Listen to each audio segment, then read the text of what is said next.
Coming up on Tech News Weekly, Dan Moren joins me as co-host this week. We start by talking about Apple and Amazon working together to strike a deal. Apple TV Plus is now available through Prime Video. Interesting and a little confusing, but we do our best to explain. After that, we talk about how the Internet Archive has been hacked. Are you one of the people who's been pwned? I am. And while that was going on, apparently there were a couple of DDoS attacks as well. It's ridiculous. Then Leah Nylen, an antitrust reporter at Bloomberg, joins us to talk about something that is absolutely historical: Google's antitrust case and where things stand with the ruling and the DOJ's suggestions about a breakup. After that, Oremus of the Washington Post talks about a recent report that looks at the spread of misinformation, disinformation, and anti-Semitism on X in the wake of Hurricane Helene. All of that coming up on Tech News Weekly. Podcasts you love from people you trust. This is TWiT. This is Tech News Weekly with Dan Moren and me, Mikah Sargent. Episode 357, recorded Thursday, October 10th, 2024. Internet Archive hacked. Hello and welcome to Tech News Weekly, the show where every week we talk to and about the people making and breaking that tech news. I am one of your hosts, Mikah Sargent, and this week, where I would normally be joined by Amanda Silberling, I am not joined by Amanda Silberling, but am instead, by the way, Amanda's fine. I am instead joined by Dan Moren. How you doing, Dan? I am also fine, Micah. Thank you for asking. I know everybody out there was concerned. I'm glad that you're fine. I'm glad that you're here. For folks who are tuning in for the first time, or who just need a little reminder, the way we kick off Tech News Weekly every week is by talking about some stories of the week. Each of us hosts brings a story of the week to the table, and because I am polite, I let my co-host go first. So without further ado, I was hoping, Dan, you could tell us about your story of the week. I'm so delighted because it is the most important story ever in the history of technology in the world. This is, of course, the news that you will now be able to subscribe to Apple TV Plus via Prime Video. And if your head sort of is going, wait, what? I understand where you're coming from. It seems confusing. I get one video service through another video service. Aren't Apple and Amazon rivals? Why? What's going on here?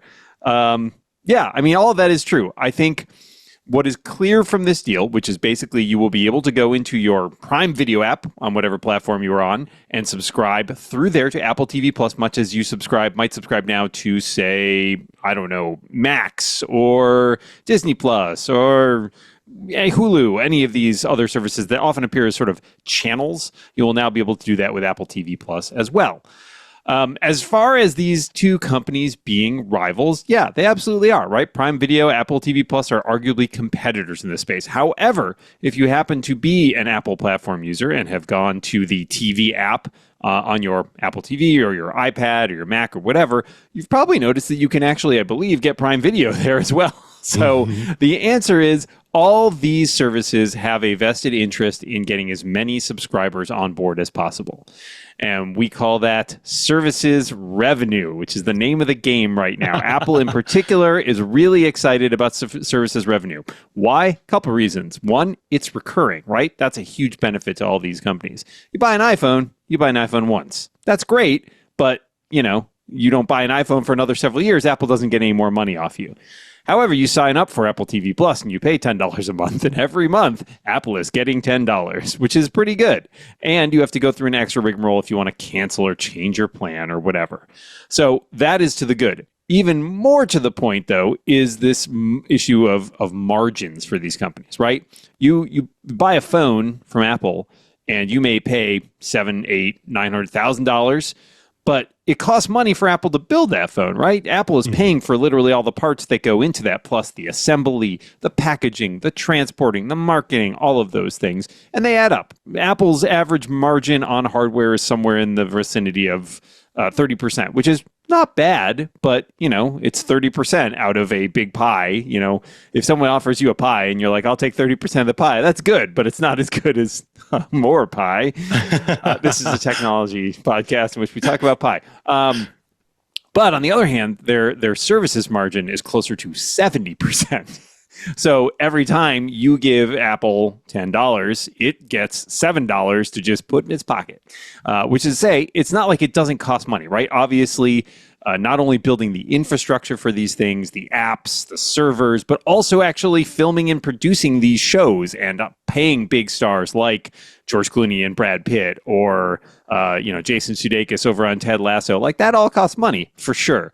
But the amount of money that it costs on sort of a recurring basis on the ability for them to deliver that to you is much cheaper than it is for them to buy you a phone. They're not hand assembling this program for each and every one person who's subscribed. So those two factors combined, the fact that it's a much larger degree of profit and it is recurring revenue that is something that is coming in constantly and can kind of help even out the streams when you don't buy, or Micah doesn't buy an iPhone this year. Somebody's got to make up for Micah not buying an iPhone.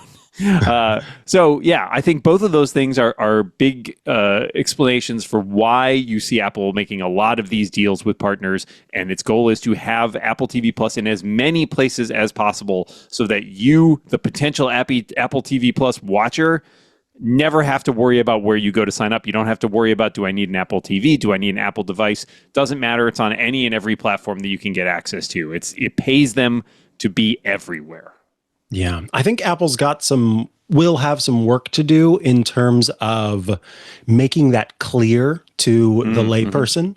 I know that I have had, anecdotally, instances where I'm talking about, hey, you can watch this on Apple TV, and they think that you have to have the actual hardware device because Apple TV, I'm shortening it to just Apple TV. I should say Apple TV Plus, but then they might think that that's like the iPhone Plus. It's just a bigger Apple TV. What's going on here? It's very simple, Micah. You watch the Apple TV in the TV Plus app on your Apple TV. You watch Apple TV Plus. I don't see what's so complicated. No, Apple, for all its vaunted branding prowess, you're right. It is a big mess when it comes to trying to explain that.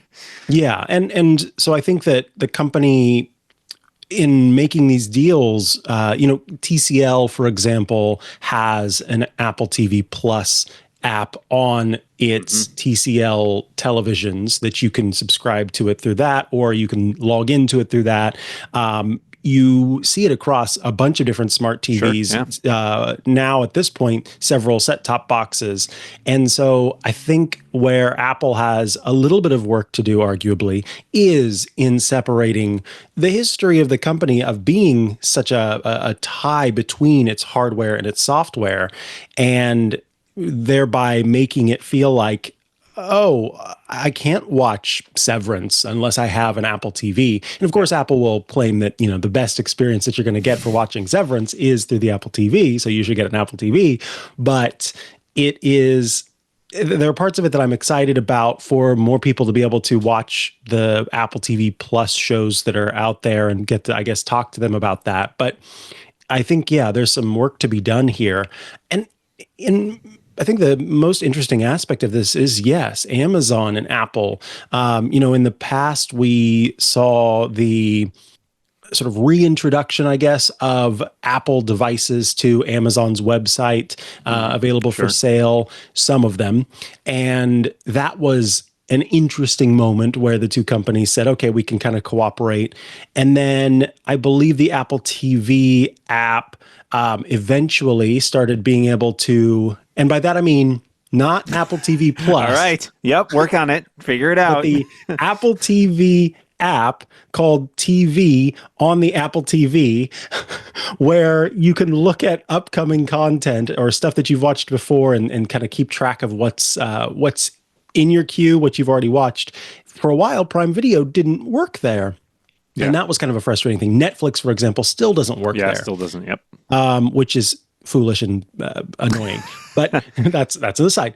So it is interesting seeing Amazon and Apple play ball in this space, and it makes me, because the only thing that was missing here was Apple Apple's service being available via Amazon. Right. And so you wonder what the exchange is here, I guess, because Prime's been available on Apple TV. I think it helps everybody to a certain degree, right? It is good for Apple because it means they are in more places, right? I think that ultimately they can't afford to be precious about this in a way, right? Amazon is such a large player in this market that Apple cannot wall off that entire opportunity and say like, oh, well, we know there's a lot of people who maybe just subscribe to Prime Video or whatever, and we don't want them as customers. No, you can't afford to be in that market. And Prime, for its part, Amazon, for its part, wants to promote the same idea of access to all the content that's available. And I don't think they can be in a position either to say, hey, look at all this great content. Don't worry about that content over there that you can't get. I think it really is a rising tide lifts all boats thing here. Because you think about not only the TV content that Apple is bringing in terms of like scripted shows, but they have sports access now as well, right? Like they have Major League Soccer, they have some Major League Baseball games. Those are big deals. And if that's sort of, again, if you're walling that off because you have a feud with Amazon or they're your competitors, I think at the end of the day, that's just not a smart business move. Yeah, and Anthony Nielsen in the Club TWiT Discord has pointed out, there are reports that Apple TV Plus, and stick with me here, not confusion about the name this time, but Apple TV Plus gets fewer views per month of its content than Netflix does in a single day. Yeah. So that's according to Bloomberg. Thank you, Henry. Right. Yeah, Apple's numbers are not great for viewership. They are one of the smaller services for sure, and Apple has spent a lot of money on content and would surely like that to pay off more, and that's going to mean more subscribers. Absolutely. And I personally like, as an Apple TV user, I like the Apple TV channels feature. And for people who are like, what is that? This is Apple's own kind of marketplace of third-party content buckets. And services, so you can, services. You can subscribe to Paramount Plus. You can subscribe to a bunch of other options.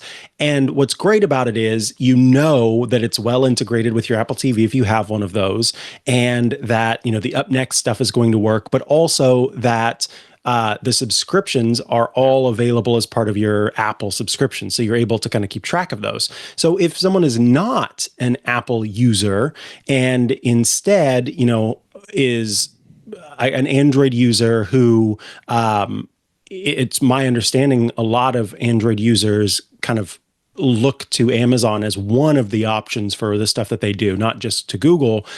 It is helpful to have one place where all of your media content is coming through. And, I don't want to fail to mention that Amazon Prime has some good deals at times for subscriptions. There have been times where I've been wanting to watch a show, or typically it's a movie or something like that, a title, and I, search for it. It comes up in Prime Video, and then I'm able to, subscribe for a month for $2.99 or something. So that idea of having one place that kind of houses all of these different content buckets, these services, is nice. And if you're not already doing it within Apple, but you want to be able to watch The Great Pumpkin, Charlie Brown, and all of the other stuff that Apple makes available through Apple TV Plus, then I think that's good. And yeah, as you point out, ultimately this is both of the companies getting what is needed out of the deal. I guess, my last sort of question here, and I'm just throwing this at you suddenly, so apologies for that. But do you think that Apple TV Plus there's a glaring place that it's missing, or was Prime Video kind of the one remainder? Because I can't think of any other big places that you would go that it's not already available.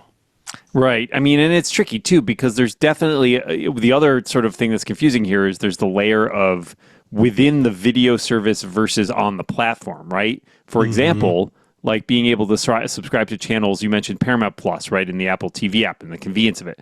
But you could also always download the Paramount app on Right. Apple TV and subscribe directly through that too. So, I think this is more a example of Apple trying to cover literally every base it possibly can. And I can understand why this was maybe one of the later ones that they came to, because I think if there is some money changing hands here, it may be something like Amazon taking a cut of those subscriptions, which is something historically Apple would really not want them to do. Maybe they worked it out and there's a different deal. We don't know.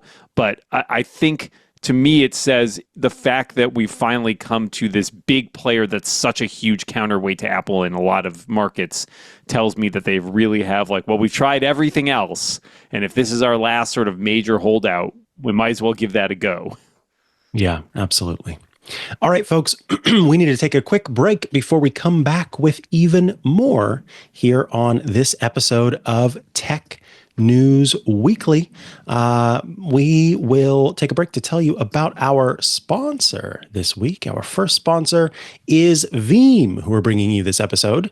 Without your data, your customers' trust crumbles and turns to digital dust. That's why Veeam's data protection and ransomware recovery ensures that you can secure and restore your enterprise data wherever and whenever you need it, no matter what happens. As a #1 global market leader in data resilience, Veeam is trusted by more than 77% of the Fortune 500 to keep their businesses running when digital disruptions like ransomware strike. And that is because Veeam lets you back up and recover your data instantly across your entire cloud ecosystem, proactively detect malicious activity, remove the guesswork by automating your recovery plans and policies, and it lets you get real-time support from ransomware recovery experts. Data, it's the lifeblood of your business. So get data resilient with Veeam. Go to Veeam, that's VEEAM.com to learn more.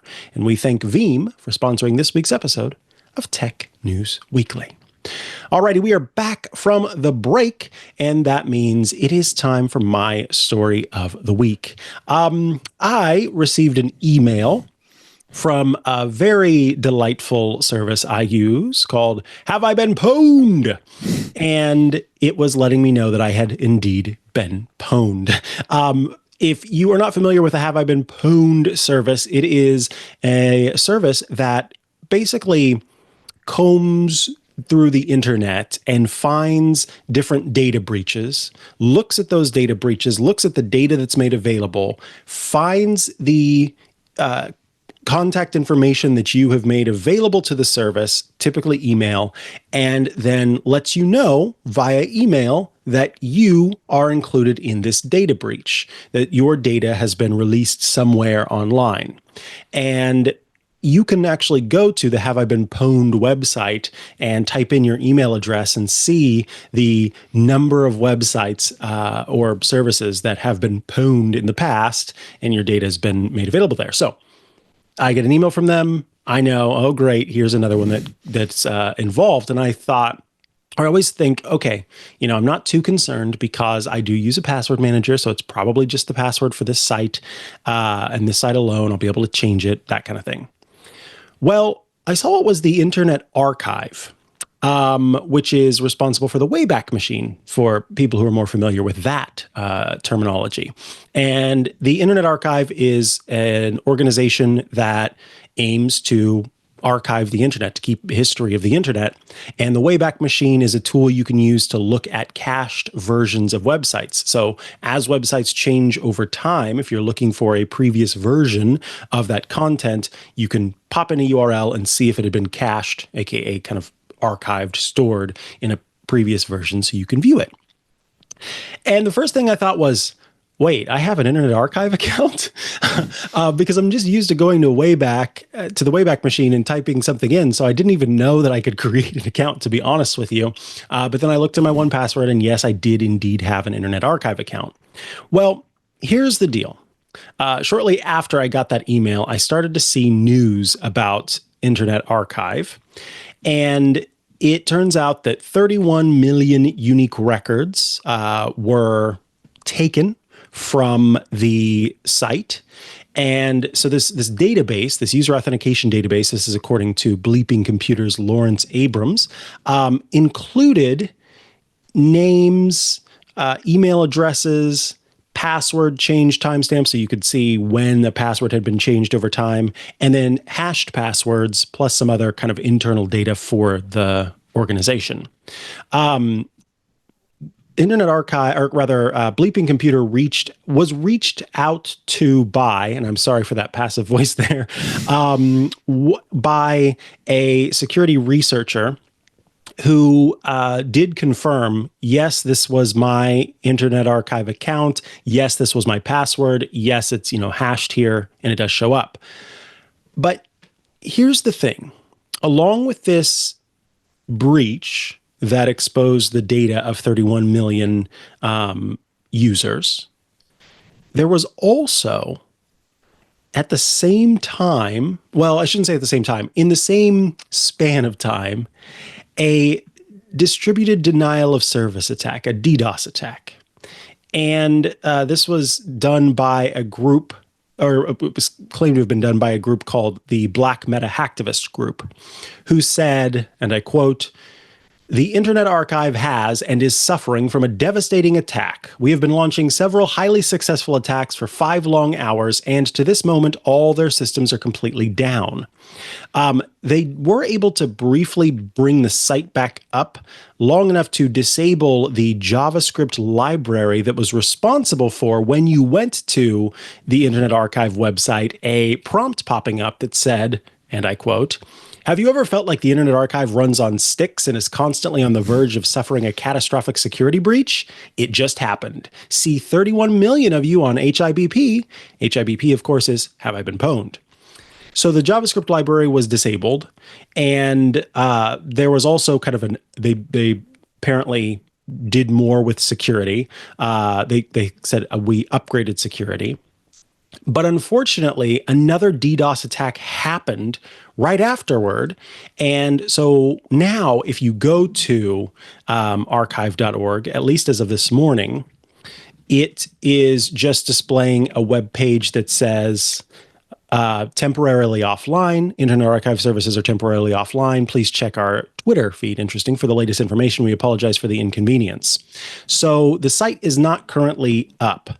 And as far as we know, there's no connection between the DDoS attack that's going on and the data that has been exfiltrated from the group, or from the organization. We don't know why they're doing a DDoS attack. And it's so weird to me that they're doing a DDoS attack against a group that exists for like the sole purpose of betterment of the internet and the widespread of free and open data. It's all very confusing. And it's interesting to see two separate things that are allegedly, reportedly not connected happening at the same time. It's all happening against the Internet Archive. I guess I'm curious, Dan. Yeah. When you saw this, were you concerned? Was this one of the places where if you did have an account, you were using one of those old passwords that you use a bunch, across a bunch of different sites that aren't as important, or were you okay? How was your experience? I was checking to see. It's like I still don't know if I have an account or not. I've certainly used the Internet Archive. I have used the Wayback Machine for many, many years, but I don't recall ever having made an account, and I either didn't get a notification or it went to a spam filter that I didn't actually catch at some point. I will say a couple things about the Internet Archive. One, like many institutions kind of its type, it is, I think they have struggled to keep up with the tenets of their mission, in the sense that they are clearly something that does not have wealth unlimited, resources unlimited, and perhaps then does not have the ability to hire the kind of people that they need in order to keep everything being run in that order. So that I don't know. There are some choices that they have made in recent years that I have not been as big a fan of. For example, their decision to start the lending library that they started a while back, which during the pandemic, then they opened up kind of unlimited, and now they've been sued by a bunch of different publishers. And I find myself thinking, like, I understand why you felt that you needed to go down that path as the Internet Archive, but I will point out those things are not on the internet. Maybe you should have stuck the internet stuff, just because it feels like a dilution of the mission, and it thus is something that draws more resources from it. And it, by essentially putting themselves in a situation to have legal action taken against them, they have risked their long-term longevity, right, by of these other important tasks that they do.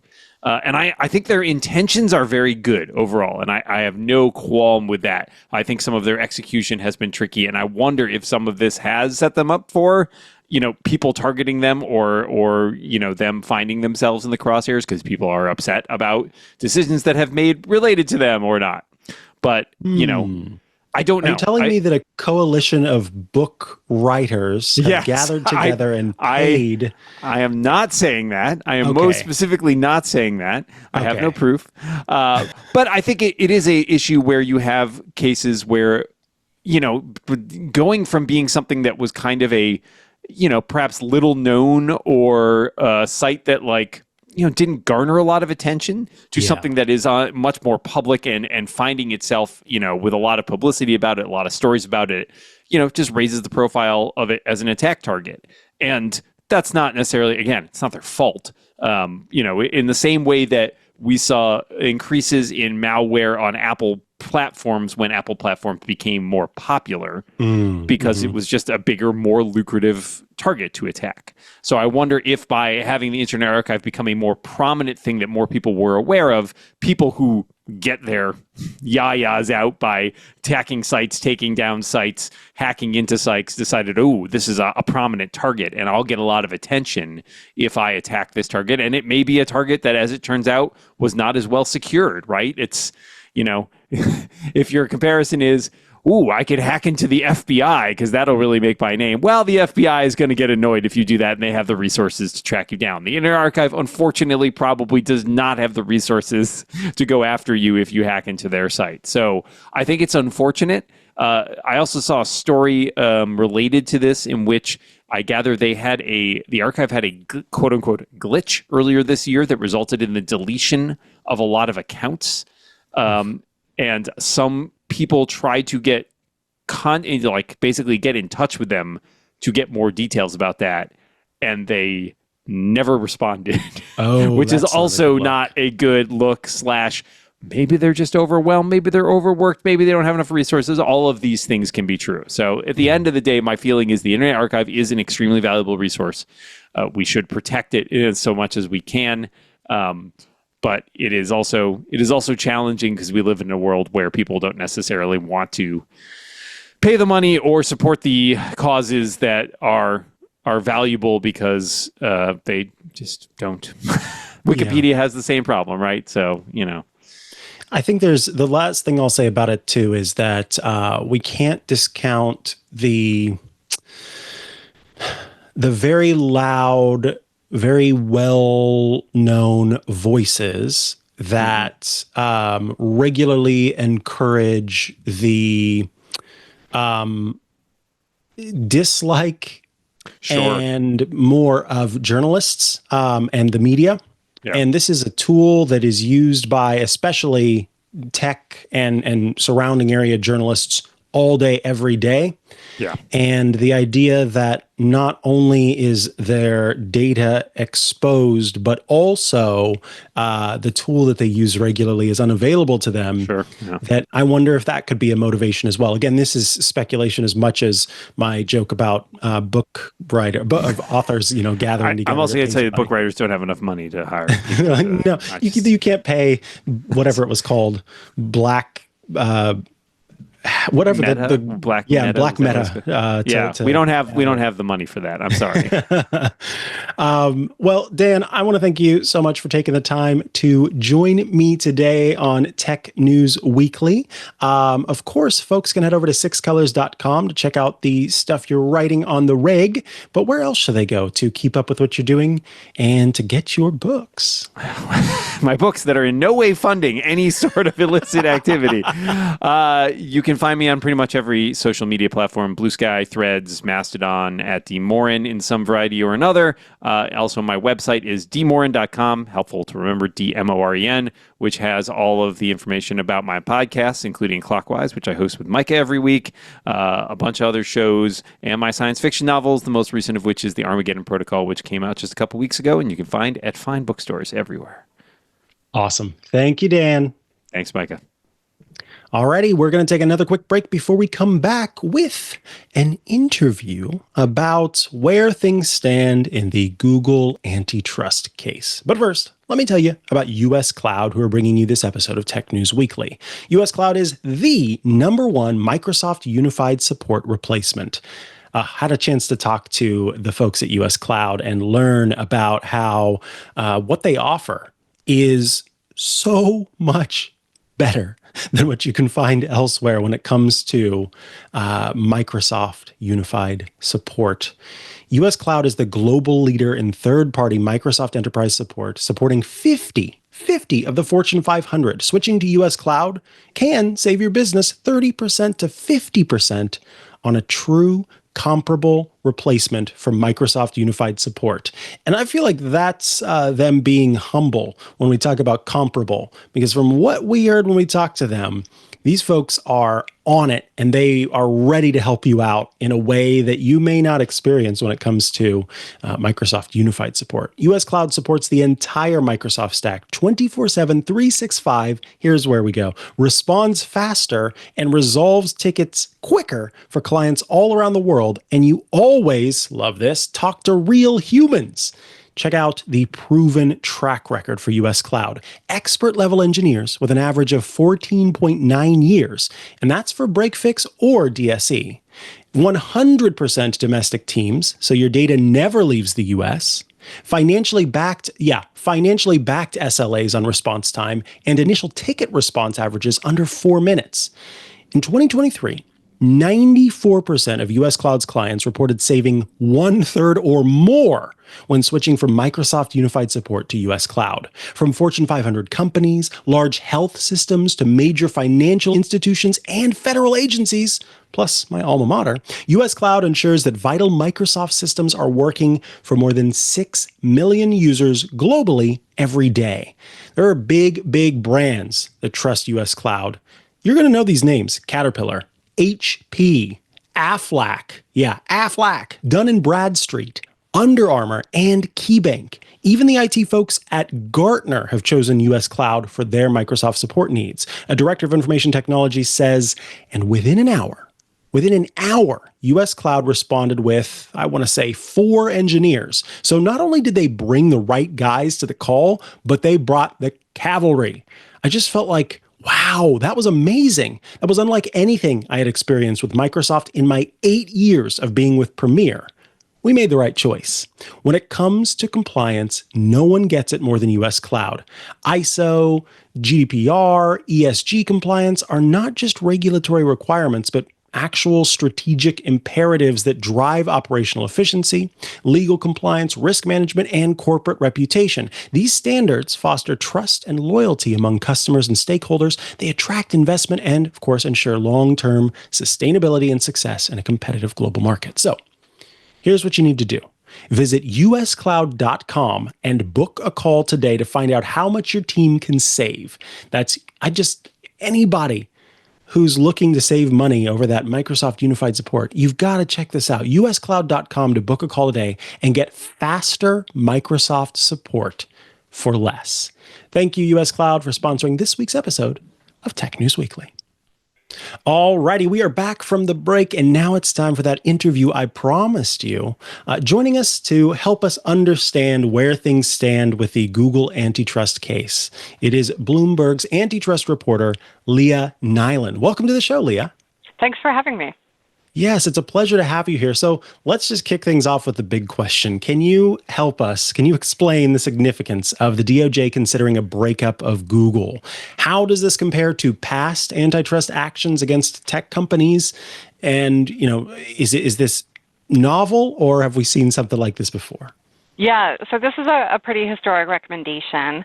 The Justice Department hasn't recommended breaking up a tech companies since Microsoft, which happened 25 years ago.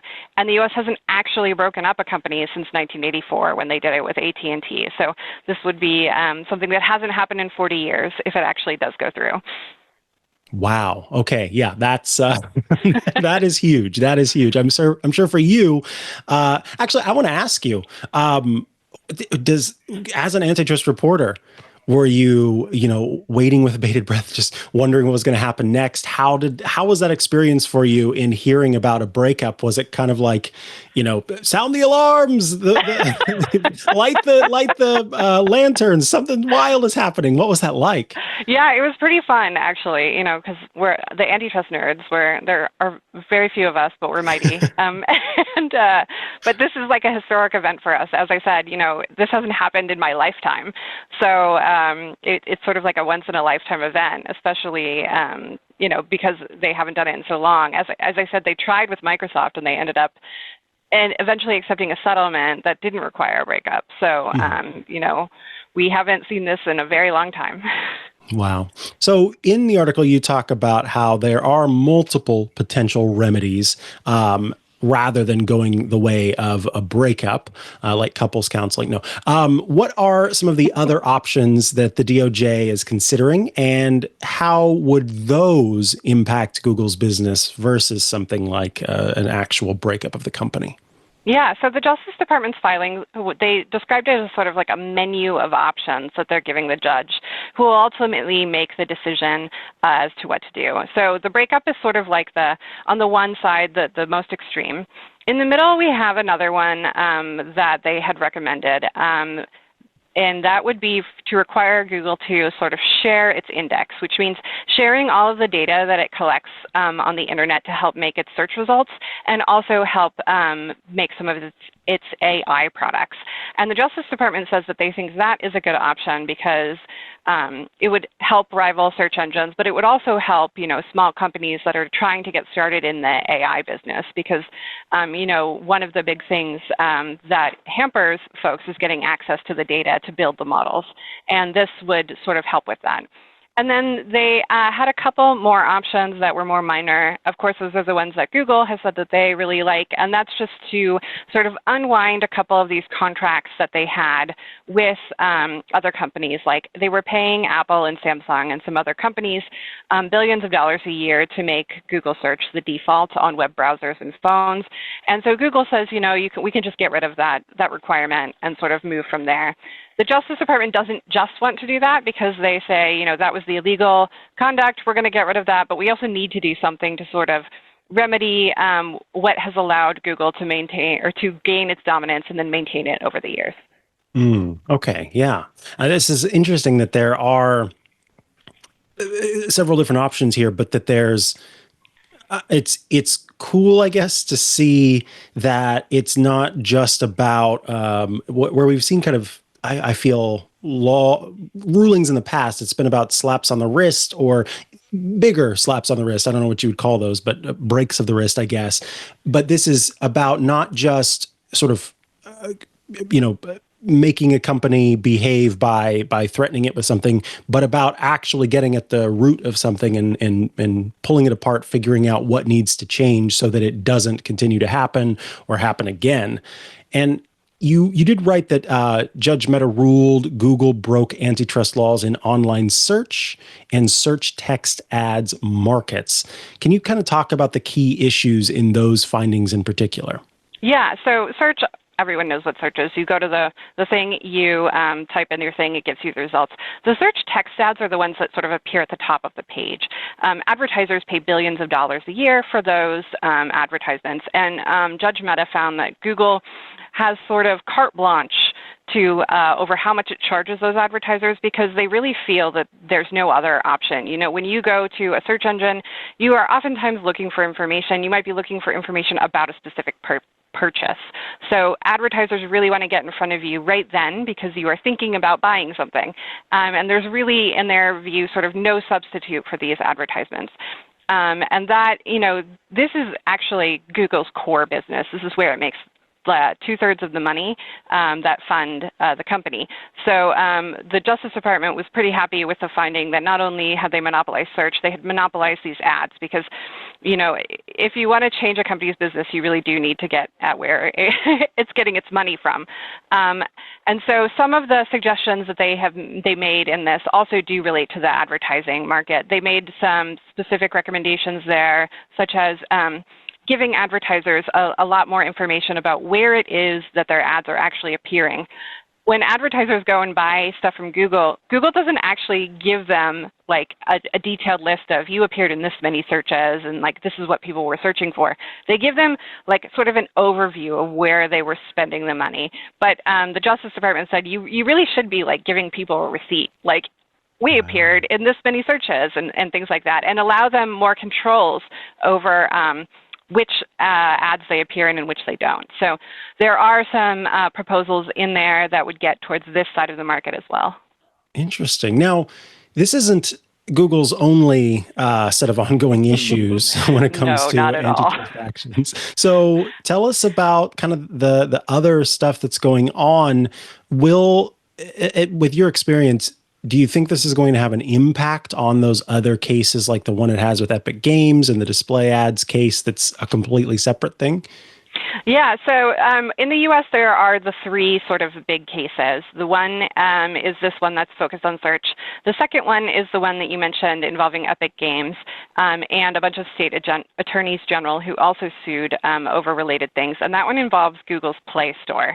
In that case, a jury found that Google was illegally monopolizing the market for Android apps because it had been paying manufacturers to ensure that Google Play was the only store that was pre-installed on devices. And then they were also paying a lot of like major developers to ensure that they would only like debut really important games in the Play Store as opposed to other places. And they were paying, again, billions of dollars to various companies for this privilege. This is a smaller side of Google's business. It's only $14 billion a year. It's sort of funny when you say only, and it's still that large amount of money. But so in that case, the judge has already made his ruling. He has now forbidden Google from entering into these kinds of deals for the next 3 years. And he's also ruled that Google has to allow third-party app stores to be downloaded through Google Play. So sometime in the near future, you may be able to download other app stores within Google Play onto your Android device to make it easier for you to get apps without going through Google Play's billing. So you might be able to start paying for things using things like Square or PayPal so that the merchant then doesn't have to pay the 30% fee that Google charges them to use the Google Play billing services. So Google has already said it's going to appeal that one. That one is largely done. The other one that we mentioned involves ad tech. So ad tech is this sort of complicated technology that you as a consumer never see, but it helps buy, sell, and serve all of the display ads that you see across the web. So those are like, the banner ads that you see when you're reading a news or a blog or a sports site. Google has also, according to the Justice Department, monopolized the market for that kind of technology through a series of acquisitions and conduct over the years. That case just had a 3-week trial that wrapped up 2 weeks ago. It's going to have closing arguments in November, and then the judge said that she will rule before the end of the year. That's another one where the Justice Department has actually explicitly said that they want to break up. So if they win, they have said that they think that Google should be required to sell off some of the tools that it has bought and owns that relate to online display ads. Yeah. Now, in it, you note that, as you would imagine, Google does plan to appeal once everything's kind of figured out. It's just Google's like, look, we're already ready. So based on your reporting, what do you think this is going to look like timeline-wise? Will it be reminiscent of what we saw with Microsoft? Do you think it's going to be a whole new ball game? Is there a shift kind of in the overall way that the justice system looks at big tech companies? What's your crystal ball here? So So the appeals process, as I said, it's starting now in Epic. It won't start in the Google process until the remedy is imposed, which the judge says he's going to impose a remedy by next August. So that's sort of our timeline for when this search case will be done, and then that appeal starts. Appeals generally take anywhere from 1 to 2 years. Depends on how busy that court is at that point in time. And then, there's always the possibility of a Supreme Court appeal, but the Supreme Court really doesn't take antitrust cases very often. They didn't take the Microsoft case. They don't take these very often because they're boring from their point of view. So, it could go to the Supreme Court or it could just go back. So, Google has to wait to the end of the whole process, both the liability and the remedies phase, and then it gets to appeal. It is going to, of course, ask that it not be required to do anything while that appeal is pending. The Justice Department is probably going to oppose that and say, well, you should at least have to make a couple changes while that is pending. In particular in the search case, because some of these changes have already started taking place in Europe. So they feel that, in their view, you're already doing it elsewhere, you might as well start doing it here. So we'll sort of see. Google has been emphasizing that we're still years away from a resolution, but we're probably more like 2 to 2.5 years out.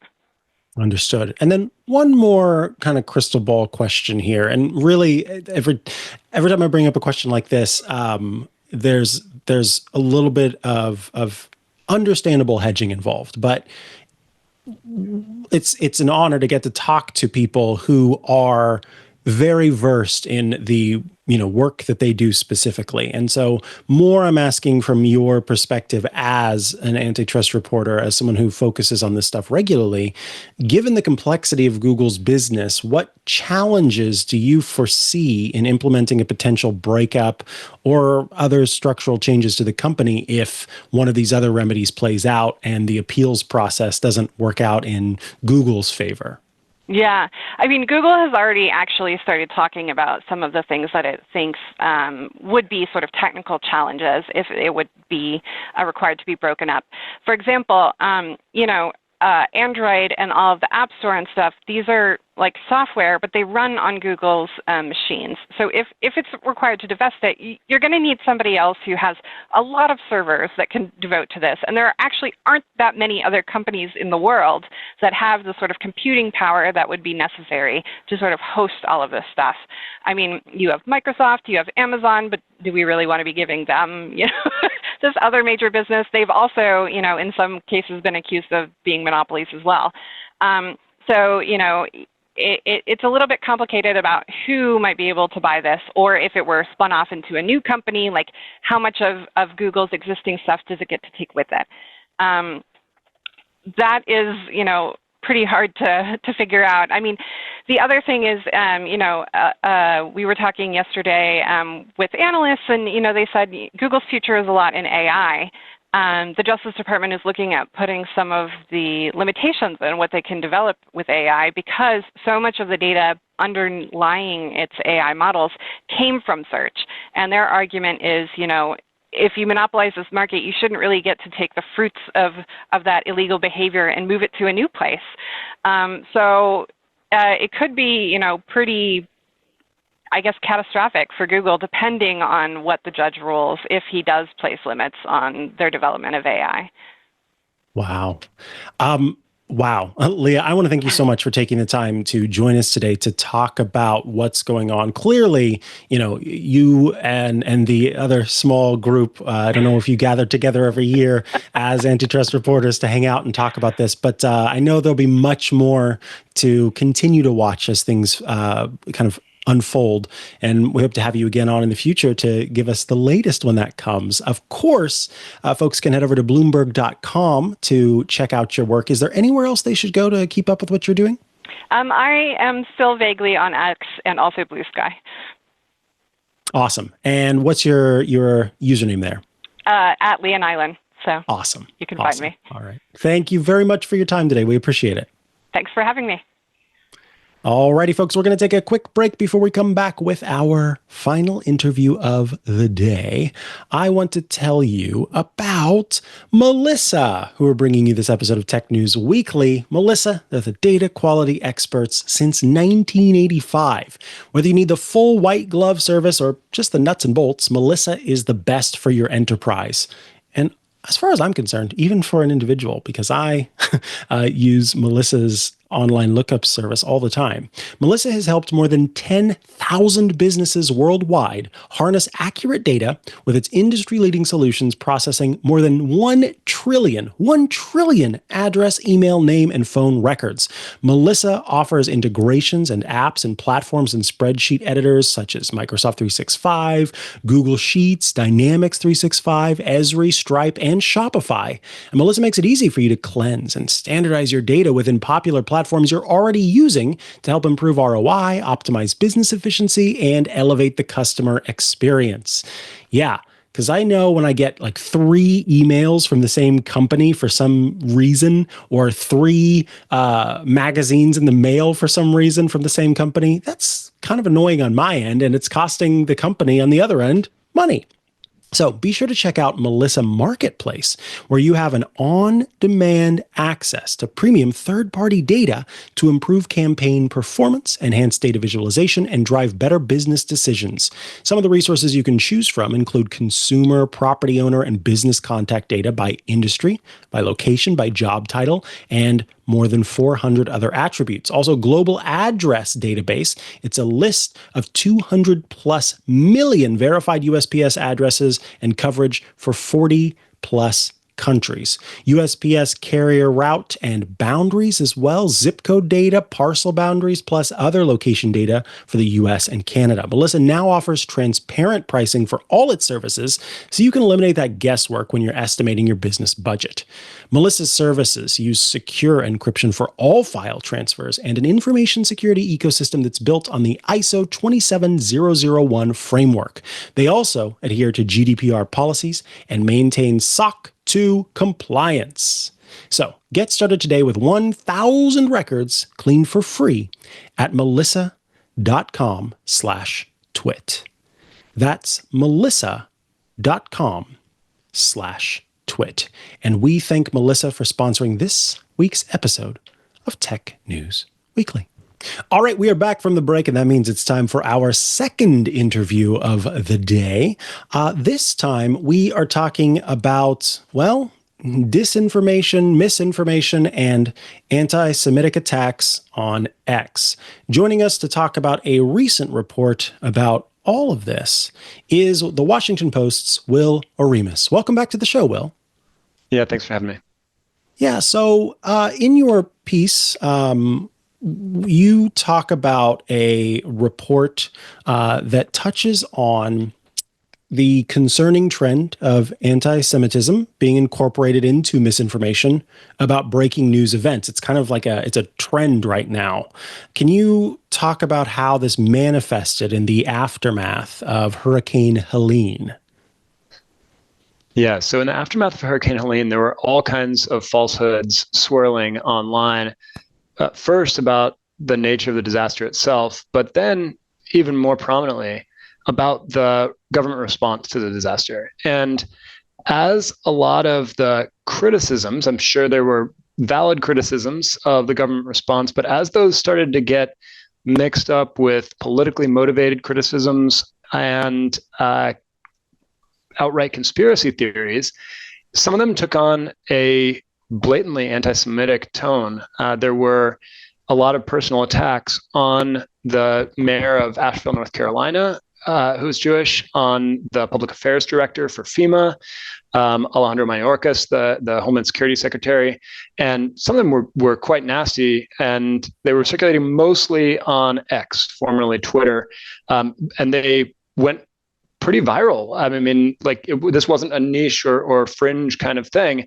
And it was all bound up with the idea that somehow Jewish people were orchestrating some kind of plan or were betraying Americans in various different ways. And it's going to sound cuckoo if I start trying to explain the narratives, but a lot of people apparently latched onto him.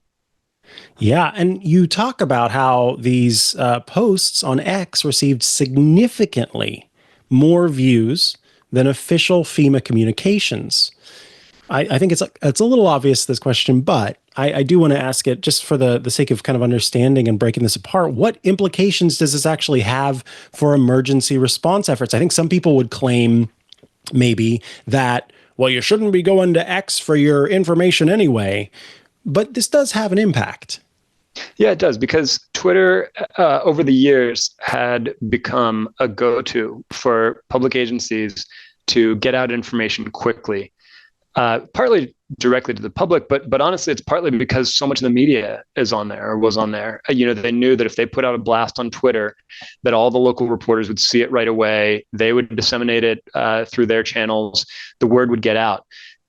Many public agencies are still on X, but they've known for some time that this could be more problematic than before due to some of the changes that Elon Musk has made there. And now I think when they're trying to get the word out, they're finding that their official communications and even the media's reporting on what they're saying is getting drowned out by these viral conspiracy theories, anti-Semitic attacks, false rumors that are all going around. Mm-hmm. Understood. Now, the piece also discusses X's content moderation policies. How has the platform's approach to moderating this type of content changed since Elon Musk's acquisition? I mean, we just saw for the first time kind of a report about moderation, but things have definitely changed. Yeah, almost everything's changed. There are at least 4 or 5 major ways that moderation has changed since Musk bought Twitter in 2022. One is that he changed the system for verifying accounts. So it used to be that if you saw a blue check on an account, you knew that was an authenticated member of the media or government official or public agency or a celebrity of some sort, someone with a real public profile and a form of accountability. It doesn't mean that blue checks always told the truth or got things right, but you knew who they were, right? And you knew that there was a real person with a real public profile standing behind that account. Under Musk, blue checks have been for sale to subscribers. So anybody can buy a blue check. That doesn't necessarily mean they are who they say they are. And blue checks have been given out to a lot of the most prominent conspiracy accounts because buying a blue check now helps you get your message out. So if you're trying to get clout on X, you buy a blue check, and it helps you rank more highly in replies, among other things. That's just one way. There was also the layoff of the curation team. So in breaking news events, Twitter used to have a team of mostly former journalists whose job was to curate those trending topics. And what they would do is they would add context. So if there was a trending topic, but it was based on a falsehood, they would write a little summary that explained, that debunked the falsehood right there in the trending topics. They were among the first to go when Musk took over. They're all gone. He also reinstated hundreds or thousands of previously banned accounts. Now, these were accounts that were banned for violating all kinds of rules, including hate speech, repeatedly spreading dangerous misinformation, etc. They all came back. And you can kind of guess what the consequences of that might be. And one of them, for instance, was Marjorie Taylor Greene, who, in the aftermath of Hurricane Helene, posted on X that quote, they did this by controlling the weather, and a lot of people took that to mean Jews, because she's made similar claims to that in the past that are anti-Semitic. That's an example. That post alone got 20 times more views than FEMA's 20 most popular posts in the week after Hurricane Helene. And then finally, just the general pullback on content moderation, the reduction in content moderation staff, relaxing the rules. So we worked with this nonprofit Institute for Strategic Dialogue, or ISD, that did this report on these viral falsehoods on X after Helene. And they found that of the 33 most viral false posts, these are debunked, factually false posts. First of all, 10 were overtly anti-Semitic in nature.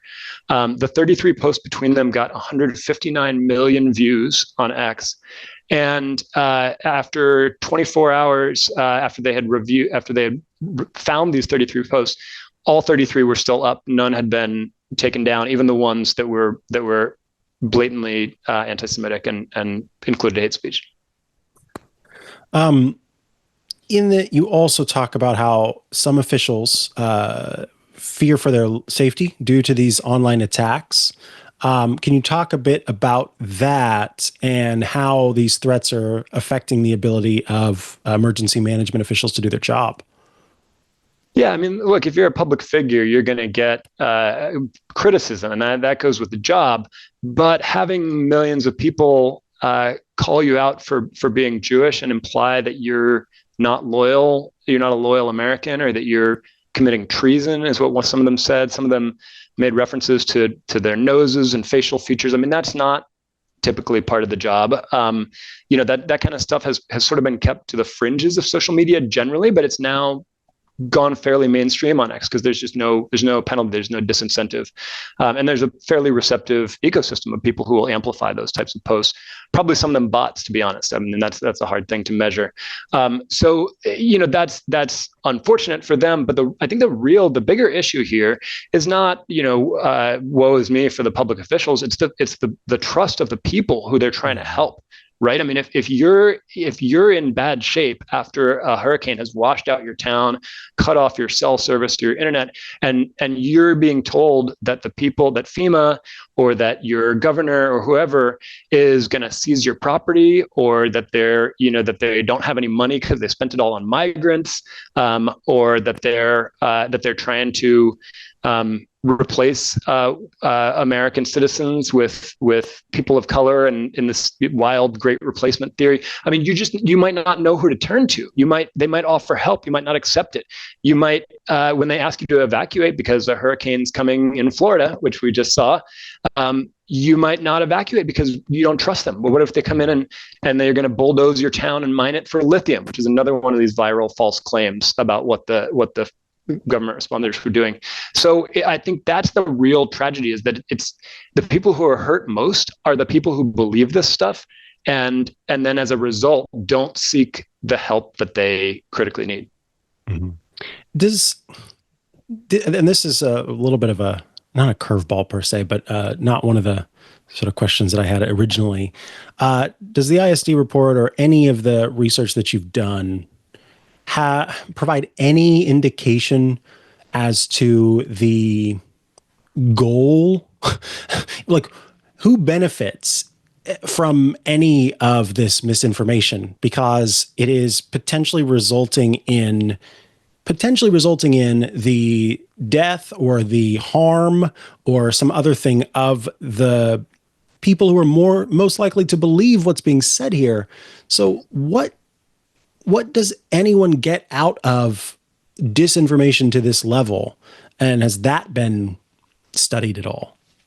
Yeah, I mean, whenever there's a natural disaster, there is, politics come into it. And especially when you're in the absolute peak of an election season, one side's going to see if they can turn this against the other side and blame the other side for it. That's not a new thing. I mean, we saw tons of criticism of the George W. Bush administration over its handling of Katrina. Much of it probably justified, but the point is that there's always going to be people who are using it to advance a political agenda. I think we're seeing that more than ever now. It used to be that at least the leaders of the parties wouldn't try to undermine public trust in the first responders and FEMA during an active recovery operation. So that's new and worse than before.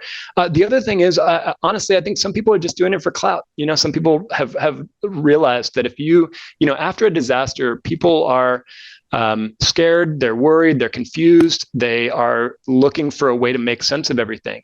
And if you can hand them an easy way to say, well, here's what's happening and here's whose fault it is, here's who to blame, give them a place to direct their anger. It's the woke left, or it's Kamala Harris, or it's the Jewish elitists, the globalists, whoever it is, you're giving them something to latch onto. That goes really far on social media these days, particularly if there are no content moderation measures in place to slow it down.